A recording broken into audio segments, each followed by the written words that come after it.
અત્યારે આપણે અનિલભાઈ બચુભાઈ સેલેરિયા ગામ ગુંદડા એમને ઘણા વર્ષથી આપણે કેસોડી મમરી મતીમાં ઉપયોગ કરીએ છીએ.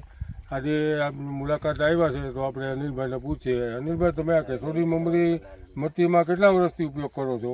લગભગ 7-8 વર્ષ થઈ ગયા. 7-8 વર્ષ ઉપયોગ કરો છો.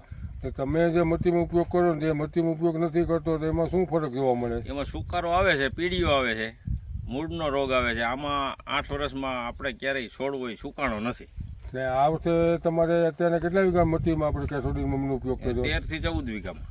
આ 13 થી 14 વીઘામાં આપણે નજર સમક્ષ જોઈ શકીએ એમ છે મતીની અંદર કેસોડી મમરીનો ઉપયોગ કર્યો છે ને કંપનીની ભલામણ મુજબ ઉપયોગ કર્યો છે. કેસોડી મમરી તે કૃષિની નથી થયેલી એકમાત્ર પ્રોડક્ટ છે જે કંપની માન્ય વેચાણ ટીપા સિવાય કાંઈ મળતું નથી. અમે દરેક ખેડૂતભાઈને ખાસ ભલામણ કરીએ છીએ જ્યાં જ્યાં કેસોડી મમરીનો ઉપયોગ થયો પાકને નજર નિહાળો, ખાતર કરો.